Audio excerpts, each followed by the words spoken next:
ഒരു പ്രാവശ്യം ഒരു ടീച്ചർ എൻ്റെ ക്ലാസ്സിൽ വന്ന് ചോദിച്ചു, what you want to be in your life? എല്ലാവരും പറഞ്ഞു ഡോക്ടറോ എഞ്ചിനീയർ. ഞാൻ എഴുന്നേറ്റ് പറഞ്ഞു എനിക്കൊരു പൈലറ്റാണ്, എനിക്കൊരു എയറോനോട്ടിക്സ് എഞ്ചിനീയറാണ്. ക്ലാസ്സിലുള്ളവരെല്ലാം പൊട്ടിച്ചിരിച്ചു. എൻ്റെ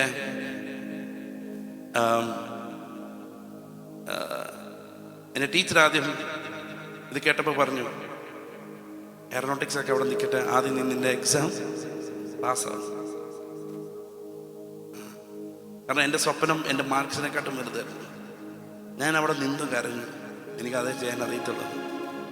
അപ്പോൾ ഞാൻ പറയട്ടെ, മാസങ്ങൾ കഴിഞ്ഞു, വർഷങ്ങൾ കഴിഞ്ഞു, ഞാൻ നിങ്ങളുടെ മുമ്പിലായിരിക്കുന്നത്. I am an aeronautics engineer by profession. ഞാൻ എച്ച് ഞാൻ എൻ്റെ ട്രെയിനിങ് കഴിഞ്ഞ ശേഷം എനിക്ക് ഒമാൻ, പപ്പയുടെ റെക്കമെൻഡേഷൻ ഒമാനേറി വർക്ക് ചെയ്യാൻ സുവർണ അവസരം ഉണ്ടായിരുന്നു. സ്പൈസ് ജെറ്റ് വർക്ക് ചെയ്യാൻ ഇതുണ്ടായിരുന്നു. ആൻഡ് ഹയർ സ്റ്റഡീസ് എയറോസ്പേസ് പോകാൻ ആഗ്രഹമുണ്ടായിരുന്നു. ഞാൻ ഇതിനകത്ത് 3 എണ്ണത്തിൽ കൺഫ്യൂസ്ഡ് ഏത് തിരഞ്ഞെടുക്കണമെന്ന്. പക്ഷെ അങ്ങനെ ഇരിക്കുമ്പോഴാണ് ഒരു ഞായറാഴ്ച കാരണം ആ ആഴ്ച എനിക്ക് പപ്പയുടെ കൺഫർമേഷൻ കൊടുക്കണം.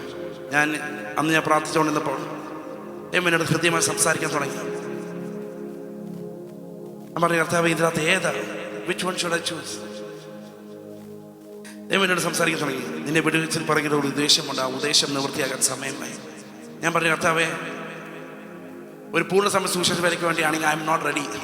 ഞാനത് റെഡിയല്ല. കാരണം ഇതിനുവേണ്ടി എൻ്റെ പേരൻസ് ഒത്തിരി ഇൻവെസ്റ്റ് ചെയ്തു, കാശ് ഒത്തിരി ഇൻവെസ്റ്റ് ചെയ്തു. ദൈവം ചോദിച്ച ഒറ്റ ഒരു ചോദ്യമാണ്, നിന്റെ സ്വപ്നമാണോ വലുത് അതോ എൻ്റെ ഹിതമാണോ വലുത്?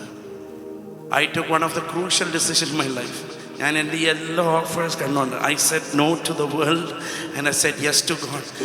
എൻ്റെ കൂട്ടുകാരും എൻ്റെ ചാർച്ചക്കാരെല്ലാം ഞാൻ മണ്ടനാന്ന് പറഞ്ഞു.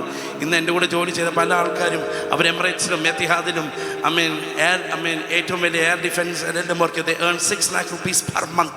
പക്ഷെ ഞാൻ അന്നും ഇന്നും പറയുന്ന ഒരു സ്റ്റേറ്റ്മെൻ്റ് ഉണ്ട്, I consider doing the ministry as the greatest Joy and as the greatest privilege than any other job in this world. സുവിശേഷ വേല മറ്റുള്ള ഏത് ജോലിക്കാരെ ശ്രേഷ്ഠമായിരുന്നു. ഇന്ന് മറ്റേ സെക്രട്ടറി സാർ അത് പറഞ്ഞപ്പോൾ ഐ വാസ് സോ ഇൻസ്പയർഡ്. YP-യുടെ സക്സസ് എന്ന് പറയുന്നത് നമ്മൾ ഒരു വർഷത്തിൽ ഇതെല്ലാം ഭാഗമാണ്. എത്ര ഈവൻസ് ചെയ്തതിനെക്കാട്ടും ഉപരിയായി എത്ര മിഷണറിമാര്, എത്ര മിഷണറീസ് ഈ ബാംഗ്ലൂർ പട്ടണത്തിൽ, ഈ കർണാടക പട്ടണത്തിൽ എത്ര മിഷണറിമാർ എഴുതുന്നത്. That is the legacy. ആ രീതിയിൽ ഈ ദൈവസഭ,